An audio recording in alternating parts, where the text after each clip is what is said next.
Dr. Shiju, the acting dean of the School of Law, to address the gathering. Dr. Shiju obtained his BLLB from the Government Law College, Ernakulam, before completing his LLM from Cochin University and his PhD from JNU in 2016. Dr. Shiju is a member of the editorial board for the Indian Journal of International Law. He's previously worked as head of the department and professor at Christ Academy Institute of Law in Bangalore. He also served as an associate professor and head of the Center for Postgraduate Legal Studies at SaiU School of Advanced Studies in New Delhi, where he taught environmental law and policy and competition law. Professor Dr. Shiju has worked with the National University of Judicial Sciences, that is NUJS, Kolkata. He is published widely on environmental law and policy and competition law. He is a regular contributor to the Oxford Yearbook of International Environmental Law. His research interests include competition law and policy, infrastructure reforms, environmental law and policy, and constitutional law. It's my honor to invite Professor Dr. Shiju to address the gathering for 5 minutes. Thank you, sir. For that nice introduction. It's appraisal time. Performed well. Okay. Dignitaries on the dais, off the dais, parents, students, my faculty colleagues. Before I speak about the X Factor and X-Men, let me just speak a bit about legal education in India. When our Honorable Chancellor was speaking about the history of IT in India, I was also thinking about the changes which were taking place in the legal education roughly at the same time. Till mid-80s, and I think even today many people think that law is the last refuge of everyone. Okay, if you don't get into anything, you go for law. It is at that time in 1986, to be precise, that a bold experiment was done in Bangalore by a visionary called Professor N.R. Madhav Menon, with the help of the legendary lawyer Ramjat Malani, and with a little help from Ramakrishna Hegde, who was the Chief Minister of Karnataka at that time. He started an experiment which is called 5-year LLB program. Till that time, LLB was a postgraduate program. After doing your 3-year degree, you go for LLB if you don't get into anything. But he started this experiment called National Law School. And I think that experiment was a forerunner for reforms in higher education in India. I'll explain how. In 1986, and the National Law School, if you have heard about it, it started in an asbestos shed in the far corner of Bangalore University. We had around 50 committed students coming from all over India and studying in that asbestos shed. And we have a faculty member in SaiU University School of Law who was from the first and second batch of National Law School of India University. What did this enthusiastic bunch of faculty and students were doing at Bangalore? They were understanding, they understood that if you want to be a successful lawyer and to make meaningful contribution to law, studying law in silo is not going to help you. Law has to be studied in a multidisciplinary setting. So in the first 2 years, they were teaching students political science, economics, psychology, history, all those interdisciplinary study, multidisciplinary studies, which we are speaking about in National Education Policy, and SaiU University is trying to do, started in 1986 in legal education. Okay, but the tragedy is that we have a regulator. The regulator, and I don't blame the regulator, we are a tightly regulated education sector. We are regulated by a regulator called Bar Council of India. And even today you might be knowing there are law colleges where you can just join, pay fee, then after 3 years or 5 years you get a degree. So we have these wayside law colleges wherein quality is a major issue. So Bar Council of India was concentrating on those colleges, and the regulations were so strict that we did not get any place to maneuver. And I still remember the desperation that was there on the face of our founding Vice Chancellor, who came all the way from United States of America to experiment on this multidisciplinarity. And when it comes to LLB, we say that, sir, but we have Bar Council of India rules. And he used to break his head, and I think that he abandoned us at one point of time, saying that I cannot do anything with this education model. But I think it started in 80s, and at SaiU University for last 3 years we have been trying to maneuver within this system with this very tight regulation. And I was wondering, for a pleasant surprise yesterday, we got a circular from Bar Council of India, okay, which was speaking about strict regulations or everything. They were saying that you have to change now. What are the changes that you have to bring in? Promotion of critical and interdisciplinary thinking. Oh my God. Oh my God, we were trying to do that. At that time, you said that, no, this course is not falling under political science, economics, or psychology. Now you are saying that you have to promote critical and interdisciplinary thinking. Yesterday, I'm just saying that it's a hot news yesterday. Reminder of inclusion of emerging subjects. What are the subjects that a law student has to study?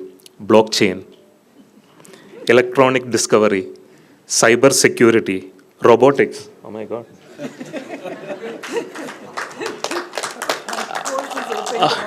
Okay, artificial intelligence, bioethics, contextualization within socio-economic and cultural realities. We are trying to take our students to the villages so that we can have some meaningful outreach activity and some legal aid which can be given. Bar Council was saying that no. In a week, you have to teach them 36 hours. Now they are saying contextualization within socio-economic and cultural realities. Compulsory integration of mediation into legal education. Last one. Integration of computer education into legal education. Okay, so I take the liberty to include all computer science faculty into School of Law. You are now part of School of Law. But I think that it was, in the sense that in a way, reiterating what we have been trying to do at SaiU University for the last 3 or 4 years, that we have been trying to do these things. As the Vice Chancellor and the Chancellor said, it's better late than never. So it is changing. But it's a reform which started in 86, which got stuck at some point of time. Now I think it's taking forward. Another reform which was there in the 2000s, mid-2010 and all, with much deliberation, UGC came out with an experiment, and that was 1-year postgraduate degree. Okay, an LLM, 1-year LLM. And it created a furor in higher education in India. How can you study PG with 1 year? What are you going to study? You will only start learning that subject only in the first year. Now you are speaking about a 1-year postgraduate.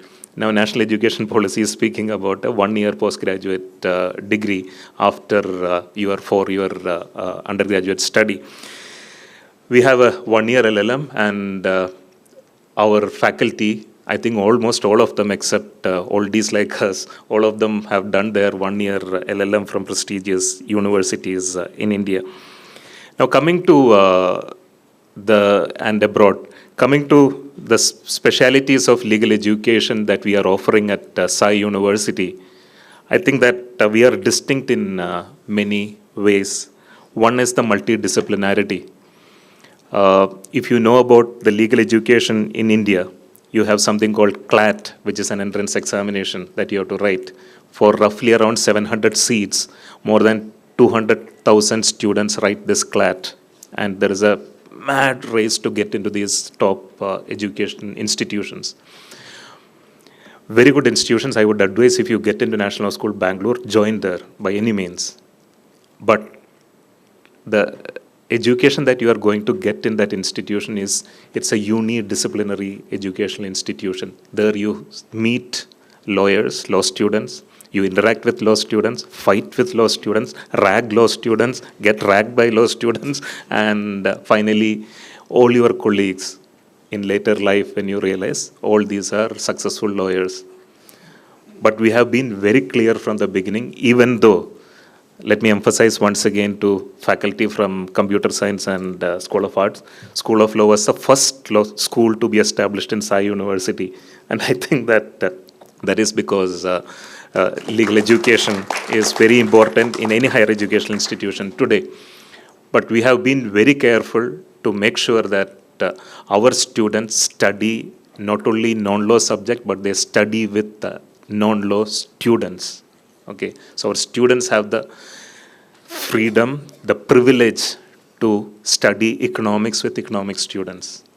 And that's a major difference in the sense that when you study economics with lawyers and when you study economics with economics students, that makes a lot of difference and opens up their mind and their thinking. Another thing that we have been very careful from the beginning is that we know that a student who has studied law is not going to remember anything that he studied in the law school when he starts practicing. Okay, I can assure you, and if there are parents, tell me, do you remember anything that you studied in your college? First standard, I remember only 1 + 1 is 2 and ABCD. Other than that, I don't remember anything that I studied in my school or college education. And we are sure that our students are also going to forget whatever they have studied in the law school. Then what should we focus on? I think we should focus on skill sets that a lawyer, a person who is entering into legal profession needs. So our pedagogy has been designed in such a way, we give a lot of emphasis. Of course, the basic subjects have to be studied, basic concepts in law has to be studied, but we give a lot of emphasis on the skill sets a lawyer needs, both inside the class and outside the classroom. And I think that there are many skill sets that a lawyer needs, like critical thinking. And one more thing is the clinical detachment. Okay, your client is coming to you. Your intention is to ensure that your client gets justice. You don't get emotionally attached to the cause. Yesterday, I had a very tough discussion with one of my students whom I understood that is not getting this point very clear. He was placing himself as important. No, a lawyer never is an important. He is not the hero. He is trying his level best to get justice to his client. For that, you need clinical detachment. You should not be emotionally involved with the client or his cause. So yesterday, I think I cannot reveal much, but I had a tough discussion with a student to say that, what are you trying to do? What is the end result that you need? And if this is the end result, is this the means? Is a confrontational approach, an adversarial approach, which is the best approach? Or is it a negotiation, consultation, mediation, which is necessary? So it is this skill set, why I mentioned about this example, is to emphasize the fact that it's not only in classroom, but outside classroom also, we try to impart these skill set to our students. And we have wonderful faculty here. Vikas, you have already seen, he was acting a lot. He is acting very serious today. He is, in addition to be a very good, excellent teacher, legal researcher, and a writer. You might have seen many of his articles appearing in the Hindu op-ed page. He's also a stand-up comedian. Okay, yes, you can see his videos in YouTube, and he will be teaching you. Imagine sitting in a class of a stand-up comedian. We have Siddhant, who is sitting there, who is the only professor in law who has played cricket in the Lords. Okay, he's at the Lords cricket ground. He is the only one, but an excellent teacher in international law, environmental law, and also a great cricket player, an environmental activist. Next to him, we have Abhishek Chakravarti, who is sitting there, who is a champion of indigenous rights and speaks about things which we don't understand at all. He is thinking 20 years ahead. He is speaking about migration which is going to happen because of climate change and how it is going to affect indigenous communities, and is planning to do his PhD and has already got many professors in US and Europe excited about the topic because nobody is thinking about that topic. He has already started thinking about that topic. So we have wonderful faculty who are there and who will be teaching you in the programs that we have, BA, LLB, LLM, and a Daksha Fellowship and MA Public Policy. Very briefly about the X factor. A computing BTech student and a BA, BSc student also has the option of opting for subjects that we are offering. And I don't have to sell this to the students who are sitting there. As YouTubers, they know the importance of IP law. Okay, many of them might have burned their hands by violating intellectual property laws.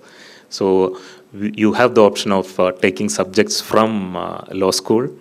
And as faculty members, we relish teaching non-law students. One of the first questions that we ask our students is definition of law. What is law?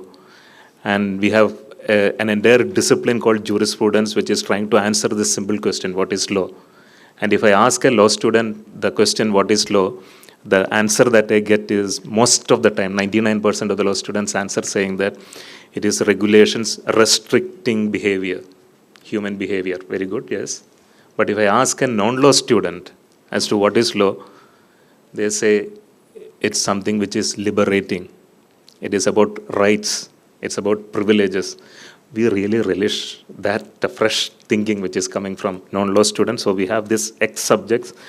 Please look at our prospectus, see the exciting subjects that law school offers. Even though your parents force you to be a computer engineer, you have the option of looking at law subjects which are there offered by School of Law. Thank you. All of us will be outside after the program. If you have any queries, all of us will be very happy to answer the questions. Thank you for your patient hearing.